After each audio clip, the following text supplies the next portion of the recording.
CITU ಬೇರೆ ಬೇರೆ ಸಂಘಟನೆಯ ಆತ್ಮೀಯ ಬಂಧುಗಳೇ, ಭಾರತ ದೇಶದಾದ್ಯಂತ 30 ಕೋಟಿ ಜನ ಬೀದಿಗಿಳಿದಿದ್ದಾರೆ. 30 ಕೋಟಿ ಜನ. ಯಾರ ವಿರುದ್ಧ? ಕೇಂದ್ರ ಸರ್ಕಾರದ ಜನ ವಿರೋಧಿ ನೀತಿಗಳ ವಿರುದ್ಧವಾಗಿ, ಕಾರ್ಮಿಕ ವಿರೋಧಿ ನೀತಿಗಳ ವಿರುದ್ಧವಾಗಿ ದೇಶದ ವಿವಿಧ ಭಾಗಗಳಲ್ಲಿ ಇವತ್ತು 30 ಕೋಟಿ ಜನ ಬೀದಿಗಿಳಿದಿದ್ದಾರೆ. ಈ 30 ಕೋಟಿ ಜನ 10 ಸಂಘಟನೆಗಳಿಗೆ ಸಂಬಂಧಪಟ್ಟಂತ JCTU ಅಂತಕ್ಕಂಥ ಒಂದು ಸಂಯುಕ್ತವಾದಂತಹ ಹೋರಾಟವನ್ನು ರೂಪಿಸಿ 10 ಸಂಘಟನೆಗಳು ನೇತೃತ್ವದಲ್ಲಿ ಇವತ್ತು ದೇಶದಲ್ಲಿ ನಡೀತಾ ಇದೆ. CPI, CPM, AITU, CKM, CITU ಇವೆಲ್ಲರ ನೇತೃತ್ವದಲ್ಲಿ INTUC ಇತರ 10 ಸಂಘಟನೆಗಳ ನೇತೃತ್ವದಲ್ಲಿ ಇವತ್ತು ದೇಶದಲ್ಲಿ ಹೋರಾಟ ಮಾಡ್ತಾ ಇದ್ದಾರೆ. ಇಷ್ಟೊತ್ತು ಶಿವಪ್ಪ ಹೇಳ್ತಾ ಇದ್ರು, ಕಾರ್ಮಿಕರ ಪರವಾಗಿರ್ತಕ್ಕಂಥ ಕಾನೂನುಗಳನ್ನ ಹಿಂದೆ ಇದ್ದಂತ ಸರ್ಕಾರಗಳು ಕಾರ್ಮಿಕರ ಪರವಾಗಿ ಮಾಡಿರ್ತಕ್ಕಂಥ ಕಾನೂನುಗಳನ್ನ ಬದಲಾವಣೆ ಮಾಡಿ 29 ಕಾನೂನುಗಳನ್ನ ಬದಲಾವಣೆ ಮಾಡಿ 4 ಕಾನೂನುಗಳಿಗೆ ಇಳಿಸಿದ್ದಾರೆ. 8 ಗಂಟೆ ಕೆಲಸ ಬೇಕು ಅಂತೇಳಿ ಕಾನೂನಿತ್ತು. ಆ ಕಾನೂನನ್ನು ಇವತ್ತೇನ್ ಮಾಡಿದ್ದಾರೆ? ಹರಾಜು ಹೇಳ್ತಾ ಇದ್ರು. ಇನ್ಫೋಸಿಸ್ ಅವರು 12 ಗಂಟೆ ಕೆಲಸ ಇರಬೇಕು ಅಂತ ಹೇಳ್ತಾ ಇದ್ದಾರೆ ಅಂತ. ಆ ರೀತಿ ಕಾರ್ಖಾನೆ ಮಾಲೀಕರ ಪರವಾಗಿ ಕಾನೂನುಗಳನ್ನ ಬದಲಾವಣೆ ಮಾಡಿ ನಿಮ್ಮ 8 ಗಂಟೆ ಕೆಲಸವನ್ನು ಕಿತ್ಕೊಳ್ತಾರೆ. ನಿಮ್ಮ ಎಲ್ಲ ಹಕ್ಕುಗಳನ್ನು ಏನ್ ಹಿಂದೆ ಕೊಟ್ಟಿದ್ರು ಕಾನೂನುಗಳಲ್ಲಿ, ಆ ಕಾನೂನುಗಳನ್ನ ಬದಲಾವಣೆ ಮಾಡಿದ್ದಾರೆ. ಇದೆಲ್ಲ ಮಾಡಿರೋದು ಯಾರು? ಮೋದಿ, ಕೇಂದ್ರ ಸರ್ಕಾರ. ಇದರ ವಿರುದ್ಧನೇ 10 ಸಂಘಟನೆಗಳು ಇವತ್ತು ದೇಶದಲ್ಲಿ ಒಂದಾಗಿ ಹೋರಾಟಕ್ಕೆ ಇಳಿತಾ ಇದ್ದಾರೆ. ಇವತ್ತು ಬ್ಯಾಂಕ್ಗಳು ಮುಷ್ಕರ ಮಾಡ್ತಾ ಇದ್ದಾರೆ, RTC ಬಸ್ಗಳು ಮುಷ್ಕರ ಮಾಡ್ತಾ ಇದ್ದಾರೆ, BSNL ಮುಷ್ಕರ ಮಾಡ್ತಾ ಇದ್ದಾರೆ, ಮತ್ತೆ LIC ಅವರು ಮುಷ್ಕರ ಮಾಡ್ತಾ ಇದ್ದಾರೆ. ಬಹುಭಾಗದ ಎಲ್ಲ ದೇಶದಲ್ಲಿ ಬಹುಭಾಗದ ಜನಪರವಾದಂತಹ ಸಂಘಟನೆಗಳು ಈ ಹೋರಾಟಕ್ಕೆ ಬೆಂಬಲ ನೀಡಿದ್ದಾರೆ. ಈ ಹೋರಾಟ ಇನ್ನೂ ಬೃಹದಾಕಾರವಾಗಿ ಬೆಳಿಬೇಕಾಗಿದೆ. ಕೇರ್ ಮಾಡ್ತಾ ಇಲ್ಲ ಮೋದಿ, ಜನಪರವಾಗಿಲ್ಲ ಮೋದಿ, ಜನ ವಿರೋಧಿಯಾಗಿದ್ದಾರೆ. ಪಾರ್ಲಿಮೆಂಟ್ ಅಲ್ಲಿ ಅವರ ವಿರುದ್ಧ ಮಾತಾಡ್ತಕ್ಕಂತ, ಜನಪರವಾಗಿ ಮಾತಾಡ್ತಕ್ಕಂತ ಯಾರನ್ನ ಮಾತಾಡಕ್ ಬಿಡ್ತಾ ಇಲ್ಲ.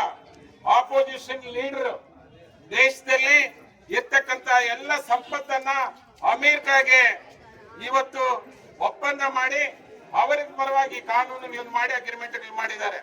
ಅದರ ವಿರುದ್ಧ ಮಾತಾಡಿದ್ರೆ ಮಾತಾಡೋದಕ್ಕೆ ಬಿಡ್ತಾ ಇಲ್ಲ. ಅದೇ ರೀತಿ ಏನು ಈ ದೇಶದ ನಾವೇನು ದೇಶಭಕ್ತರು ಅಂತ ಕೇಳ್ತಾ ಇದ್ರಲ್ಲ, ಆ ದೇಶಭಕ್ತರು ಚೈನಾದವರು ನಮ್ಮ ದೇಶದ ಒಳಗಡೆ ಬರ್ತಾ ಇದ್ದಾರೆ ಅಂತೇಳಿ ನರವಾಣೆ ಅಂತ ಹೇಳಿ ಏನು ಸೈನ್ಯದ ಮುಖ್ಯಸ್ಥರಿದ್ರು ಆವತ್ತಿನ ಸಂದರ್ಭದಲ್ಲಿ ಇಲ್ಲಿ ಬರೋದಕ್ಕೆ ಹಿಂಗ್ ಬರ್ತಾ ಇದ್ದಾರೆ, ಏನ್ ಮಾಡೋದು ಅಂತ ಪ್ರಧಾನಮಂತ್ರಿಯನ್ನು ಕೇಳಿದ. ನಿಮ್ ಇಷ್ಟ ಬಂದಂಗ ಮಾಡಿ ಅಂತ ಹೇಳಿದ. ಏನ್ ಮಾಡಕ್ಕಾಗತ್ತೆ? ಅವ್ರು ಬಂದು ನಮ್ಮ ದೇಶದ ಒಳಗಡೆ ಬಂದು ಒಂದಷ್ಟು ಜಮೀನನ್ನ ಮತ್ತೆ ಊರುಗಳನ್ನು ಕಟ್ಕೊಂಡಿದ್ದಾರೆ. ಎಲ್ಲೋ ದೇಶಭಕ್ತಿ ಎಲ್ಲಾಯ್ತು? ಈ ರೀತಿ ಇಷ್ಟೊತ್ತು ಹೇಳ್ತಾ ಇದ್ರು ಯಾರು? ಬೇರೆ ಬೇರೆಯವ್ರಿಗೆಲ್ಲ ವಿಜಯ್ ಮಲ್ಯ ಎಲ್ಲರಿಗೂ ಲೋನ್ ಕೊಡ್ತಾ ಇದ್ದಾರೆ. ಅವರೆಲ್ಲ ದೇಶಕ್ಕೆ ಬ್ಯಾಂಕ್ ಮೋಸ ಮಾಡಿದ್ದಾರೆ. ಗುಜರಾತ್ ಇಂದ ಬಂದಂತ 25 ಜನ 12 ಲಕ್ಷ ಕೋಟಿ ರೂಪಾಯಿ ಬ್ಯಾಂಕ್ಗಳಿಗೆ ಟೋಪಿ ಹಾಕಿ ವಿದೇಶಕ್ಕೆ ಹೋಗಿದ್ದಾರೆ. ಅವ್ರನ್ನ ಮಾತಾಡ್ಲಿಲ್ಲ ಮೋದಿ. 12 ಲಕ್ಷ ಕೋಟಿ ಅಂತಂದ್ರೆ ಏನು? ದೇಶದಲ್ಲಿರ್ತಕ್ಕಂಥ 28-30 ಲಕ್ಷ ಜನ ಏನ್ ಅಂಗನವಾಡಿ ವರ್ಕರ್ಸ್ ಇದ್ದಾರೋ ಅವರೆಲ್ಲರನ್ನು ಪರ್ಮನೆಂಟ್ ಮಾಡಬಹುದು. 1-2 ಲಕ್ಷ ಕೋಟಿ ರೂಪಾಯಿ ಬಿಟ್ಬಿಟ್ರೆ, ಅಂದ್ರೆ 2 ಲಕ್ಷ ಕೋಟಿ ರೂಪಾಯಿ ಇವರ ಜೀವನಕ್ಕಾಗಿ, ಇವರ ಕೆಲಸದ ಭದ್ರತೆಗಾಗಿ ಕೊಡೋದಕ್ಕೆ ಮೋದಿ ರೆಡಿ ಇಲ್ಲ. ಆದರೆ 12 ಲಕ್ಷ ಕೋಟಿ ರೂಪಾಯಿ ಬರೀ ಗುಜರಾತಿಗಳು ಮಾತ್ರ ಲೂಟಿ ಹೊಡೆದು ಹೊರಗಡೆ ಹೋಗಿದ್ದಾರೆ. ಅವರು ಬಂಗಾರದ ವ್ಯಾಪಾರ ಮಾಡ್ತಾ ಇದ್ದಾರೆ. ಮೋದಿ ಬಂದಾಗ ಬಂಗಾರದ 1 ಗ್ರಾಮ್ ಎಷ್ಟಿತ್ತಮ್ಮ? 2,000-3,000 ಇತ್ತು. ಇವತ್ತು ಎಷ್ಟಾಗಿದೆ? ಇದರಲ್ಲಿ ರಾಜಸ್ಥಾನದಲ್ಲಿ ಭಾಷಣ ಮಾಡಿದರು. ಯಾರು? ನಿಮ್ಮ ಎಲ್ಲ ತಾಳಿಗಳನ್ನು ಕಿತ್ಕೊಳ್ತಾ ಇದ್ದಾರೆ. ನಿಮ್ಮ ತಾಳಿ ಕಿತ್ಕೊಳ್ತಾ ಇದ್ದಾರೆ ಅಂತ ಹೇಳಿ ಮೋದಿ ಭಾಷಣ ಮಾಡಿದ್ರು. ಇವತ್ತು ತಾಳಿ ಕಿತ್ಕೊಂಡಿರೋರು ಯಾರು? ಅವ್ರ ವಿರುದ್ಧ ಹೋರಾಟ ಮಾಡ್ಬೇಕಾ ಬೇಡವಾ? ಆ ಹೋರಾಟವೇ ಇವತ್ತು ನಾವೇ ಹಮ್ಮಿಕೊಂಡಿರ್ತಕ್ಕಂಥದ್ದು. ಈ ರೀತಿ ಇಡೀ ದೇಶದಲ್ಲಿ 18 ಲಕ್ಷ ಕೋಟಿ ರೂಪಾಯಿ ರೈತರ ಸಾಲ ಇರುವುದು. ಅವರಿಗೆ ಸಾಲ ಮನ್ನಾ ಮಾಡೋದಕ್ಕೆ ರೆಡಿ ಇಲ್ಲ. 32 ಲಕ್ಷ ಕೋಟಿ ರೂಪಾಯಿ ಎಲ್ಲರ ಶ್ರೀಮಂತರ ಮತ್ತೆ ಕಾರ್ಖಾನೆ ಮಾಲೀಕರಿಗೆ ಮನ್ನಾ ಮಾಡಿದ್ದಾರೆ. ಇವತ್ತು ಪ್ರಶ್ನೆ ಮಾಡ್ಬೇಕಲ್ಲ ನಾವು? ರೈತರ ಆತ್ಮಹತ್ಯೆ ಮಾಡ್ಕೊಳ್ತಾ ಇದ್ದಾರೆ, ಇದ್ರ ಬಗ್ಗೆ ಪ್ರಶ್ನೆ ಮಾಡ್ಬೇಕಾ ಇಲ್ವಾ?